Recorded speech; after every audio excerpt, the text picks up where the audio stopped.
Hello everyone, welcome to cricket. पर पहला session जो है दूसरे दिन का खत्म हो चुका है और उसके बाद अगर देखें तो इंडिया ने 222 रन बना लिए हैं और 3 विकेटें हमारी गिर चुकी हैं।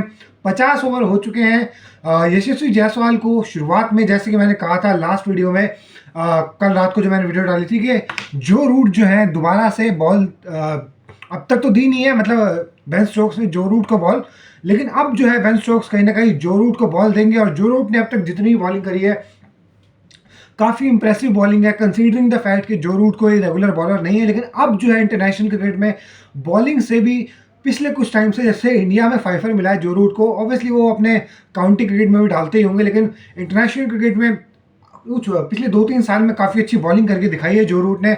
और मज़ा आता है, मतलब जो रूट की बॉलिंग देखते हुए ऐसा लगता नहीं कि कोई नॉन रेगुलर बॉलर, कोई पार्ट टाइमर बॉलिंग डाल रहा है। कुछ बॉलें उनकी भी उठी, अनइवन सी रही, लेकिन ओवरऑल यार जिस तरीके की पार्टनरशिप लगी है अभी केएल राहुल और श्रेयस अय्यर के बीच में। श्रेयस अय्यर यार एक तो बैकफुट पे जो स्पिनर के, मतलब बहुत जल्दी उनका बॉडी वेट ट्रांसफर होता है, उस तरीके से पूरा ये जो बॉडी का फोर्स, अपर बॉडी का फोर्स जा रही है वो शॉट के पीछे जाता है। और जिस तरीके से रियान अहमद को चौका मारा, जिस तरीके से अगर मैं बात करूं जैक हार्टली को छक्का मारा, तो मज़ा आता है श्रेयस अय्यर की बैटिंग देख के। बाकी केएल राहुल तो यार अब जिस तरीके की फॉर्म केएल राहुल की लगी हुई है, मज़ा आ रहा है केएल राहुल को देखकर। और मतलब बड़ा कंट्रोल्ड वे में वैसे बेन स्टोक्स लेकर माकूड को आए थे कि शॉर्ट बॉल की जो प्रॉब्लम है श्रेयस अय्यर की उसको टेस्ट किया जाए, लेकिन केएल राहुल ने जिस तरीके से एक वो बड़ा फाइन खेला था पुल, अगर हम बात करें, और ओवरऑल भी मतलब माकूड को लेकर तो इसलिए आया था बेन स्टोक्स शाणा बन के श्रेयस अय्यर की जो एक्सपोज हो जाएगा श्रेयस अय्यर और ये सारी बातें। लेकिन सामने जो था केएल राहुल मिल गया, और केएल राहुल पेस को, चाहे वो साउथ अफ्रीका में खेली हो, चाहे वो डिफिकल्ट पिचेस पे हो, केएल राहुल मतलब काफ़ी कंफर्टेबल है। स्पिन के खिलाफ भी केएल राहुल कंफर्टेबल है, लेकिन फास्ट बॉलिंग के खिलाफ एक एज का चौका भी मिला उस पहले ही ओवर में जो आज सुबह माकूड ने डाला, और 3 चौके उसमें लगातार आए। और माकूड ने ठीक है आज बॉलिंग करी, लेकिन बहुत ज़्यादा कुछ इफेक्टिव दिखे नहीं है। माकूड का मैं बता देता हूँ, 6 ओवर में माकूड ने 28 रन दिए, कोई विकेट मिली नहीं है। पेस तो है, देखो माकूड के पास जान आज भी उन्होंने लगाई है, लेकिन देखो इन विकेटों के ऊपर फास्ट बॉलर्स के लिए कुछ है नहीं ज़्यादा खाने पीने के लिए। यहाँ पे वही है कि जो बचा कुचा जो है खाने के लिए, जो प्लेट में जो गिर जाएगा वही फास्ट बॉलर को मिलेगा। बाकी स्पिनर्स की जो है प्लेट भरी रहती है। बाकी एक जो है यार, मतलब शुभमन गिल ने आज फिर डिसअपॉइंट करा। ऐसा लग रहा था कि आज एक बड़ी इनिंग, थोड़ा सा अपना आपको टाइम दे रहे हैं शुभमन गिल, आज भी थोड़ा बहुत शॉर्ट्स ट्राई करें, शुरुआत में लगे नहीं शुभमन गिल के। और जायसवाल का जैसे आकर जल्दी विकेट गिर जाना, तो अगर थोड़ा जायसवाल और खेलते रहते तो कोई बड़ी बात नहीं थी कि शायद ये 24 रन से अब अभी हम ट्रेल कर रहे हैं। हाँ, 24 रन का भी ट्रेल है, तो ऐसा हो सकता था कि जायसवाल अगर खड़े रहते तो शायद 24 रन से हम ऊपर ही होते। वो चलो एक अलग बात है, लेकिन कहने का ओवरऑल मतलब बात यह है कि इस सेशन में 2 विकेटें इंडिया गिर चुकी है। 103 रन जो है बनाए गए हैं इस सेशन में, 27 ओवर हुए हैं और 3.81 के रन रेट से, जो कि एक अच्छा रन रेट है मैं समझता हूँ। 103 रन बने, ठीक है, मतलब एक एवरेज सेशन जो हमने सोचा था वैसा ही है। इंडिया के अगर पर्सपेक्टिव से सोचे तो शायद एक विकेट इंडिया का एक्स्ट्रा गिर गया है। जिस तरीके से हम ज़्यादातर लोग ये कह रहे थे कि एक विकेट के नुकसान पे अगर 100 रन बने तो ज़्यादा अच्छा रहेगा, लेकिन मैं फिर भी ये कहूँगा कि 2 विकेटें भी गिर गई हैं। 103 रन जो ये आ गए हैं, अब सिर्फ 24 रन पीछे, और जैसे ही वो लीड उतरेगी, आते ही आके 5-6 ओवर में वो लीड जो 24 रन की अभी भी हमारे ऊपर हम ट्रेल है अभी भी, तो वो खत्म होगा। उसके बाद जब हमारी लीड जो है चढ़ना स्टार्ट होगी, तो वहाँ पर कहीं ना कहीं अगर हम थोड़ा संभल के खेलते हैं, परसेंटेज क्रिकेट भी खेलते हैं, तो वहाँ पर बेन स्टोक्स थोड़ा सा पीछे जाते हुए नजर आएंगे। अब आखिर में जाके सेशन में जो है लेग स्लिप और शॉर्ट लेग लगाया है। अगर हम बात करें बेन स्टोक्स ने, उससे पहले इतने ज़्यादा इन लोगों को स्लिप दे भी नहीं रखी थी, एक एक स्लिप से काम चल रहा था। बेन स्टोक्स को पता चल गया था इनकी जितनी औकात है इन बॉलर्स की, इनको एक ही स्लिप दो बस बहुत है। इनके बस की नहीं है कि ये इनको मैं पूरी फील्ड सजा कर दूँ और फिर एक टैक्टिकली बड़ा सेटअप करेंगे और ये करेंगे। सेटअप वेटअप करना कोई बस की नहीं है। वो रियान अहमद मेरे को बिल्कुल ही ऑर्डिनरी बॉलिंग बॉलर लगा। एक आध दो बॉल शेष अय्यर को उसने परेशान करा। बाकी तो केएल राहुल ने जिस तरीके से लेट भी खेल रहे हैं, बड़ा मतलब हेड पोजीशन के नीचे ही खेल रहे हैं, काफ़ी स्टेबल होकर खेल रहे हैं, मज़ा आ रहा है देख के। ओवरऑल केएल राहुल की बैटिंग, ऐसा लग रहा है कि केएल राहुल इस बार भी थोड़ा सा लंबा स्कोर करने के चक्कर में है। और अब तक जितने बार भी 50 बनाए हैं केएल राहुल ने, इंग्लैंड के खिलाफ तो 100 में कन्वर्ट करा है। अब केएल राहुल के इंग्लैंड के खिलाफ 300 हैं, और एक आज पहली 50 जो है इंग्लैंड के खिलाफ मतलब अभी तक जो है 50 पर हैं के राहुल, और ये पहली 50 है के राहुल की अब तक इंग्लैंड के खिलाफ। अब देखते हैं इसको भी शायद वो 100 में ही कन्वर्ट कर देंगे। और ओवरऑल अगर हम बात करें तो के जो ये पार्टनरशिप, देखो शुरुआत में जब दो वो विकेटें गिर गई थी ना शुभमन गिल की, और अगर हम बात करें यशस्वी जायसवाल की, तो ऐसा लगा था कि यार उस तरीके का सेशन जाएगा नहीं जिस तरीके का हमने सोचा। लेकिन अब क्योंकि पार्टनरशिप लग गई है के राहुल और श्रेयस अय्यर के बीच में, टोटल जो है अगर हम पार्टनरशिप की बात करें, पार्टनरशिप है 63 रनों की लग चुकी है 91 बॉल्स पे। तो अभी देख के ऐसा लग रहा है कि इंडिया एक स्टेबल पोजीशन में आ चुकी है। दोनों को स्पिनर्स के अगेंस्ट कोई मुश्किल हो भी नहीं रही। वो है भी, वो बहुत बड़े क्वालिटी के स्पिनर है, उसको भी एक वो ज़बरदस्ती की विकेट जो है उसको, अब वही ना बाप बनाने के को तो किसी को भी बाप बना लो, तो ज़बरदस्ती की विकेट जो है शुभमन गिल ने दे दी हार्टली को, और वो भी थोड़ा सा उसमें भी थोड़ा कॉन्फिडेंस आया। लेकिन फिर वो ये बंदा के पास जब कोई स्किल नहीं होता तो वो अपनी फिर से औकात पे आ गया हार्टली, और फिर उसको रन पड़े। ओवरऑल अगर मैं बात करूं तो हार्टली को 20 ओवर में 97 रन पड़ चुके हैं, सारे रन इसने दिए हैं भाई। अभी कितने 200 रन है उसमें, 100 रन तो ये दे चुका है। तो वो वाली पॉइंट है। मजा मतलब शुभमन गिल ना थोड़ा सा अपने आप को ज़्यादा डिफेंसिव में नहीं कहूँगा, लेकिन फालतू का शॉट मार के आउट हुआ है। क्योंकि डिफेंसिव तो चलो देखो, मैं टेस्ट क्रिकेट में ये तो मैं कहूँगा नहीं कि शुभमन गिल के पास शॉट नहीं है या फिर शुभमन गिल जो है डरा हुआ प्लेयर है। हाँ, फॉर्म नहीं है, थोड़ा कॉन्फिडेंस नहीं है, वो वाले पॉइंट है। बाकी ये जो हार्टली पार्टली बॉलर है, वो शुभमन गिल बहुत अच्छा प्लेयर है यार। बस ये है कि अभी कुछ टाइम से वो रेड बॉल क्रिकेट में उस तरीके की फॉर्म देखने के लिए मिल नहीं रही। शायद ये 3 नंबर में भी सूट नहीं कर रहा, या फिर सिर्फ एक ट्रांजिशन में, मतलब ओपनिंग से जब आप 3 नंबर पे आए तो शायद शुभमन गिल को थोड़ा सा और टाइम लगेगा इसमें। लेकिन ये है कि अच्छा रहेगा कि यार शुभमन गिल के बल्ले से आज एक 50 ही आ जाता कम से कम, दिखाने के लिए शुभमन गिल के पास होता कि मेरे पास एक 50 है, और फिर इस मैच में या फिर अगले मैच में शायद हमें एक 100 भी देखने के लिए मिलता। बट देखते हैं, चलो एक और इनिंग अभी अगर होपफुली हम बड़ा स्कोर कर देंगे तो शायद एक और इनिंग देखने के लिए ना भी मिले। और अगर इंग्लैंड ने अच्छा खेल दिया, जो कि बेसबॉल है तो सही, मतलब अगर उनको ज़रा सी भनक मिलेगी तो मौका अगर उनको मिलेगा तो कोशिश तो रहेगी बेन स्टोक्स एंड कंपनी की, भाई थोड़ा सा हम भी जो है बहुत बेइज्जती हो गई, जैसबॉल ही हो रहा है। थोड़ा सा हम भी देखते हैं बेसबॉल में कुछ है भी कि नहीं। तो वो वाला पॉइंट है। श्रेयस अय्यर को थोड़ा बहुत ट्राई तो करा, श्रेयस अय्यर के जो कॉलर खड़े होते हैं उन कॉलर को नीचे करने की कोशिश करी, मार्क वुड ने। लेकिन भाई एक बार जब श्रेयस के कॉलर खड़े हो जाते हैं तो कोई नीचे करवा नहीं सकता उन सारी चीज़ों को। एक आध बॉल पे थोड़ा सा अनकंफर्टेबल रहे श्रेयस अय्यर, कोशिश पूरी करता है। जिस तरीके से श्रेयस ने जवाब भी दिया था उस रिपोर्टर को, you think I have a problem against short ball, how can you call that I have a problem against short ball. तो मैं भाई श्रेयस अय्यर कॉलर जब खड़े होते हैं ना श्रेयस अय्यर के, तो जो कॉन्फिडेंस वाली बैटिंग आती है ना, मेरे को पसंद आता है। कई लोग कहते हैं कि यार बहुत ज़्यादा एटीट्यूड है श्रेयस अय्यर में, लेकिन मेरे को तो पसंद आता है यार श्रेयस अय्यर ऐसे ही। क्योंकि मतलब एक बंदे का ना कॉन्फिडेंस होता है। हार्दिक को भी आप देखोगे, उसका भी एक तरीका है खेलने का, वो भी कई लोगों को पसंद नहीं आता कि यार ये अपने घमंड है, चौड़ है ये और वो। लेकिन मुझे ऐसा लगता है कि भाई एक प्लेयर का ना कॉन्फिडेंस होता है, आपको ग्राउंड में जाके कुछ अपना एटीट्यूड होना चाहिए। ऐसा ना हो कि आपको हर कोई डोमिनेट करके चले जाए। ठीक है, श्रेयस अय्यर भी अब तक ठीक ही लग रहे हैं। जायसवाल की अगर मैं बात करूँ यार, जायसवाल ने बहुत अच्छी इनिंग खेली है, 10 चौके मारे हैं, 3 छक्के मारे हैं, 74 बॉल पे 80 रन बनाए हैं जायसवाल ने, और 108.11 का जो है स्ट्राइक रेट रहा है जायसवाल का। तो एक जो पॉजिटिव स्टार्ट जो था, आज शायद वो मॉर्निंग में नहीं दे सके, लेकिन कल जो एक टून सेट करी थी, तो आज वही चीज़ों को थोड़ा सा, अब जो ये पार्टनरशिप लगी है 91 बॉल पे 63 रन्स की, तो थोड़ा सा ग्राउंडेड शॉट्स भी प्रेफर किए गए हैं। और अगर एरियल रूट लिया है तो मतलब सिलेक्टिवली जो पुअर बॉल है उसके ऊपर ही श्रेयस अय्यर और केएल राहुल ने मारा है। केएल राहुल स्पेशली, मतलब अब तक जितनी बैटिंग करी, अगर मैं बात करूं यशस्वी जायसवाल के बाद सबसे ज़्यादा सिक्योर कोई बैट्समैन अगर लगा है इस पिच के ऊपर, तो अब वो जाकर लग रहे हैं कि केएल राहुल है। और केएल राहुल मुझे लगता है कि बड़ा शौक कर देंगे भाई। वो साउथ अफ्रीका में बनाकर ही आया है, तो इंडियन कंडीशंस तो उसका जो है, मतलब हमारी घर की कंडीशन है भाई, अपना ही घर का है, खाना पीना है, तो कर ही लेगा। मतलब श्रेयस अय्यर केएल राहुल जो कोई बड़ी बात नहीं। बाकी हाँ, श्रेयस अय्यर को देखो, वो ट्राई जरूर होता रहेगा श्रेयस अय्यर को बार बार कि तू शॉर्ट बॉल डाल, इसको उड़ा दे, फाड़ दे।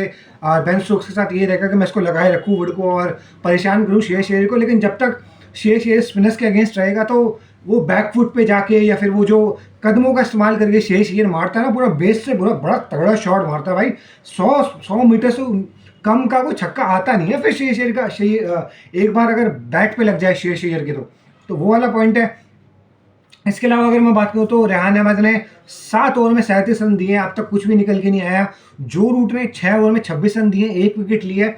जो रूट मतलब अब तक बड़ी क्लासिक ऑफ स्पिन बॉलिंग करी है। जो रूट ने पिच का क्रीज का भी इस्तेमाल करा है, थोड़ा सा वाइड ऑफ द क्रीज आके भी डाला है। बेन स्टोक्स ने पर्टिकुलरली अगर लेग स्लिप दी है तो 2 लेग स्लिप और 1 शॉर्ट लेग अगर दिया था तो वो भी, अगर हम बात करें जो रूट को ही दिया था तो बेन स्टोक्स को भी पता है। कल शायद शाम को ना बॉल देने के पीछे अब उनको वो समझ में आया बेन स्टोक्स को कि यार अभी वो सोच रहे होंगे कल भी अगर मैं इसको दे देता शायद कोई एक वो विकेट जो मैं ढूंढ रहा था जायसवाल का, तो शायद वो हमें एक वो विकेट देखने के लिए मिल जाती। बट ये है कि अब आज सुबह आकर तो जायसवाल की विकेट जो है निकाल ही लिया। अगर बात करें जो रूट रहे, जो रूट जो है भाई बैटिंग से भी कमाल कर सकते हैं। हालांकि वो जडेजा की एक आध, देखो जडेजा को यहाँ पर खेलना मुश्किल नहीं होता, बड़ा इन कंडीशंस में जडेजा को खेलना बड़ा मुश्किल है। स्टीव स्मिथ भी अंगूठा दिखा के परेशान हो गए थे कि भाई तेरे सामने खेलना बहुत बहुत मुश्किल है, तू रहने दे। और उसके बाद स्टीव स्मिथ का बड़ा फॉर्मर क्रिकेटर्स ने क्रिटिसिज्म भी किया था कि goddamn it we are showing thumbs up to bowlers, तो वो सारी चीज़ें। लेकिन कंप्लीट क्रिकेटर है, मतलब जो रूट अगर मैं बात करूँ ना, मज़ा आता है देख के। इसके अलावा पार्टनरशिप अच्छी लगी हुई है। जो रूट ने अच्छा करा, बाकी बॉलर्स में इनमें बहुत ज़्यादा किसी में से कुछ भी निकल के नहीं आया। जो रूट ने फिर भी ठीक है अच्छी बॉलिंग करी है। गिल ने जो है, हाँ गिल के ऊपर बात कर लेते हैं। 66 बॉल पे 23 रन बनाए हैं। बहुत ज़्यादा जो स्ट्राइक रेट में अगर आप बात करो तो टेस्ट में अब बहुत ज़्यादा हर एक बार पकड़ पकड़ के स्ट्राइक रेट पे नहीं बैठना चाहिए मेरे हिसाब से। ओवरऑल आप देखते हो कि एक बैटर जो है स्ट्रगल ही कर रहा है फॉर्म के साथ और वो भी रन ढूंढ रहा है, तो उसे टाइम लगेगा अभी। I think more so technique या फिर इन सारी चीज़ों से भी ज़्यादा मुझे लग रहा है कि अब जब भी किसी के बैट्समैन के रन नहीं आते तो सब टेक्निक की बात करते हैं। और जब इसी टेक्निक से गाबा में जो आज बात भी हो रही थी बार बार कि गाबा की, क्योंकि आज 26 जनवरी है और आज के दिन हमारा कॉन्स्टिट्यूशन जो है उसे फॉर्म किया गया था, तो सबको बहुत ज़्यादा बधाई हो 26 जनवरी रिपब्लिक डे की। तो उसके अलावा अगर मैं बात करूँ तो वही वाला पॉइंट है कि गाबा में जिस तरीके से रन बनाए थे गिल ने, तो वहाँ पर जो पिचेस होती हैं वो काफ़ी सूट करी थी शुभमन गिल को। और जब तक रन आ रहे थे शुभमन गिल के, जब किसी ने भी टेक्निक के ऊपर सवाल नहीं करा, लेकिन अब जो रन आ नहीं रहे शुभमन गिल के तो एकदम से सबका ये फोकस हो जाता है कि यार हाँ कुछ ना कुछ शायद टेक्निक में दिक्कत होगी। और वही मतलब जब विराट के भी रन नहीं आ रहे थे तो हर एक फिक्सर जो है निकल के बात कर रहा था कि विराट बल्ला ऐसे नहीं पकड़ रहा, विराट बल्ला वैसे नहीं पकड़ रहा, तो सबको बल्ला दे दिया फिर विराट ने। और उसके बाद मुझे लगता है देखो शुभमन गिल के साथ भी अभी यही मेंटल ब्लॉकेड है और कुछ नहीं है। एक बार ज़रा से रन आने शुरू होंगे तो उसके बाद वो यही टेक्निक से रन आएंगे। अब तक भी इसी टेक्निक से वो रन कर रहा था, तो मतलब 2-2 हज़ार रन डाल दिए भाई उसने एक साल के अंदर, तो कुछ ना कुछ तो है शुभमन गिल के ऊपर। लेकिन हाँ ये है कि थोड़ा सा वो जो पर्टिकुलर बॉल थी हार्टली की, वो कुछ था नहीं, आगे डली हुई बॉल थी, फ्लाइटेड बॉल थी और मतलब बिल्कुल ही उसको हाथों में प्लेस कर दिया। उसके बैंड डकेट के नीचे रखता तो अच्छा था सिंगल के लिए, थोड़ा सा हार्ड हैंड से खेल लिया और वो थोड़ा सा बल्ला हाथ में घूम गया और वो कैच पकड़ा गया। जो रूट ने कॉटन बोल्ड कर लिया अगर हम बात करें यशस्वी जायसवाल को। बाकी अगर मैं बात करूं तो यार जिस तरह के स्वीप शॉट का यहाँ पर यूज़ करना ज़रूरी है, वो एक स्कोरिंग शॉट बनता है। तो केएल राहुल ने भी जो रूट को एक वो मारा है स्वीप शॉट और वहाँ से रन मिले हैं। केएल राहुल मतलब काफ़ी कंपोज काम और अपनी बैटिंग के ऊपर फोकस लगा हुआ दिखा है। बाकी श्रेयस अय्यर की तो और भी सारी चीज़ें चलती रहती है ग्राउंड के ऊपर कि यार मेरे लुक्स देखो, मेरी कॉलर देखो, मेरा स्टाइल देखो और मुझे देखो, बस ये सारी चीज़ें भी जो है श्रेयस अय्यर के साथ चलती रहती हैं। बाकी अगर मैं बात करूँ तो यार इंग्लैंड अब थोड़ा सा इस गेम में जैसे ही ये लीड उतरेगी 24 रन के जो ट्रेल है ख़त्म होगा, तो अब शायद बेन स्टोक्स थोड़ा सा परेशान होते हुए आपको दिखेगा। स्पेशली अगर आकर इस पर्टिकुलर सेशन में हम थोड़ा सा पॉजिटिव अगर हमने खेलना शुरू कर दिया, क्योंकि पार्टनरशिप लग चुकी है, तो और भी मेरे ख्याल से अपना बेन स्टोक्स थोड़ा सा परेशान होते हुए दिखेगा। आप क्योंकि उसे पता है कि यहाँ पर रन इतने बनाने वाले बैट्समैन है नहीं और मेरे पास ये टट्टू ही बॉलर है, इनको मैं लगा के दे भी दूंगा लेग स्लिप और ये सेटअप करके भी आउट नहीं कर सकते क्योंकि इनके पास स्किल ही नहीं है। 4 बॉल इनसे एक जगह फेंकी नहीं जाती तो विकेटें निकलेगी कहाँ से। अब कोई सामने से ही बेवकूफ़ी करके कि भाई कोई चढ़ाकर आउट हो जाएगा तो फिर क्या करें। किसी को ज़्यादा ही शौक है कि भाई मैं निकल के आगे मारूंगा और खड़ी कर दूंगा और मैं इंटेंट मर्चेंट बनूंगा, तो वो अलग बात है। बाकी तो यहाँ पर कुछ हो नहीं रहा किसी से भी। जो देखो बेन स्टोक्स का भी, अब देखो अब कितने बल्ले से बॉलिंग तो कर नहीं रहा, बल्ले से कितने रन बना देगा, अब उसके डिस्पोजल पे है कौन, यही घूम फिर के रेहान अहमद है, यही हार्टली है, यही अगर जैक लीच से इतनी ज़्यादा इस सेशन में बॉलिंग नहीं कराई, शायद अगले सेशन में हमें जैक लीच से थोड़ी ज़्यादा बॉलिंग होती हुई दिखेगी। बाकी ऑर्डिनरी सा बॉलर लगा, ये रेहान अहमद भी मुंह पे फेंक दे रहा है। अबे भाई मुंह पे फेंकेगा तो केएल राहुल जैसा बैट्समैन छोड़ देगा क्या? तो वो वाला पॉइंट है। एक शेष अय्यर ने भी सामने इसको चौका मारा, मतलब बिल्कुल ही आगे डाली हुई बॉल थी और फ्रंट लेग हल्का सा क्लियर करता है। शेष अय्यर है ही मतलब भाई बड़ा बेस स्ट्रॉन्ग है शेष अय्यर का। स्पिनर्स के खिलाफ तो हाथों से दोनों मेन चीज़ ना, अगर ये लोग सोच भी रहे होते हैं कि मैं शॉर्ट लेग लगा के गुगली डाल दूंगा, तो दोनों के दोनों शेष अय्यर भी केएल राहुल भी हाथ से बड़ा जल्दी पढ़ लेते हैं। बैकफुट पे खेलना है अपना, मतलब जो ये होता है ना कि मैं फ्रंट फुट पे खेलूंगा, बैकफुट पे खेलूंगा, वो सारी चीज़ें क्लियर है दोनों के साथ। शुभमन गिल ने आज सुबह से ही आगे जाके डिफेंस किया। वही जो एक बांग्लादेश के अगेंस्ट जब विराट भी कर रहे थे कि लंबा स्ट्राइड लेके डिफेंस कर रहे थे, वही शुभमन गिल ने करा। लेकिन अनफॉर्चुनेटली फिर वो एक बॉल पड़नी होती है, और खैर वो बॉल में भी ऐसा कुछ नहीं था, विराट को तो उस टाइम पे बढ़िया बॉल पड़ गई थी, लेकिन यहाँ पर तो शुभमन गिल ने ज़बरदस्ती अपनी विकेट फेंकी है। सेशन ठीक रहा है। अगले सेशन में बस ये है कि एक लंबी पार्टनरशिप हमें देखने के लिए मिले फर्दर। ये तो थोड़ा सा लंबा सेशन होगा ये, अगर मैं बात करूँ टी वाला, तो आई थिंक 125 कुछ रन और 1 से 2 विकेट, मेरे ख्याल से 2 विकेटें तो और गिरेंगी। मुझे नहीं लगता केएल राहुल, मुझे ऐसा लग रहा है कि थोड़ा सा बड़ा रन, थोड़े से ज़्यादा रन आएंगे केएल राहुल के। शेष अय्यर शायद मुझे ऐसा लग रहा है कि 50 करने के बाद आउट हो जाएंगे, और उसके बाद नीचे बैटिंग है अभी हमारे पास, श्रीकर भरत भी है, अश्विन भी कर लेते हैं। अक्षय पटेल ने तो करी है भाई, देखो अक्षय पटेल से मेरी तो बड़ी मुझे ऐसा लगता है कि अक्षय पटेल की तरफ से रन निकल के आएंगे, बड़ी एक्सपेक्टेशंस है, क्योंकि उन्होंने भाई नेथन लायन जैसे बॉलर के अगेंस्ट, और मैथ्यू पुनेमैन ने भी अच्छी बॉलिंग करी थी जब वो आया, तो वो ऑब्वियसली पहली बार ही था इंडिया, लेकिन उसको पसंद आ गई थी उस सिचुएशन। उसने भी कहा था एक प्रेस कॉन्फ्रेंस में कि भाई इंडिया में जब बॉलिंग करते हो तो मज़ा तो आता है आपको, और मैं तो चाहूँगा कि इंडियन कंडीशंस में ही एज ए स्पिनर आप बॉलर करो, क्योंकि बॉलिंग करो एज स्पिनर। और तो वो वाला पॉइंट है कि जब नेथन लायन जैसे टॉप क्लास बॉलर के अगेंस्ट, और पुनेमैन भी अच्छा एक बॉलर है, उसके अगेंस्ट रन बनाए थे, तो अक्षय पटेल भी हमारे पास अभी डिस्पोजल में पड़ा है। मतलब सारी बंदूकें, सारी तलवारें हैं हमारे पास, बस ये है कि ये पार्टनरशिप थोड़ी लंबी खिंच जाए और उसके बाद तो खत्म हो जाएगा ये मैच। अगर आज मान लो मतलब ज़्यादा विकटें नहीं गिरती अगले सेशन में, और 2 विकटें ही गिरती हैं, और 100-120 रन हम और चढ़ा देते हैं इनके ऊपर, तो फिर तो ये मैच ऑलमोस्ट खत्म ही हो जाएगा, मतलब हमारे पास आ जाएगा। और फिर मुझे नहीं लगता कि बहुत ज़्यादा अब इस मैच में ड्रामेबाजी बचेगी। बाकी ये था इस वीडियो में। अगर आपको वीडियो पसंद आई हो तो वीडियो को लाइक कर दीजिएगा, चैनल को सब्सक्राइब कर दीजिएगा, इन वीडियो को शेयर कर दीजिएगा। मिलते हैं आपके साथ टी वाले सेशन में, और जब तक शेष अय्यर के कॉर्नर खड़े रहने चाहिए, क्योंकि जब तक कॉर्नर खड़े हैं तब तक शेष अय्यर ग्राउंड में खड़े हैं और रन भी आ रहे हैं। Thank you.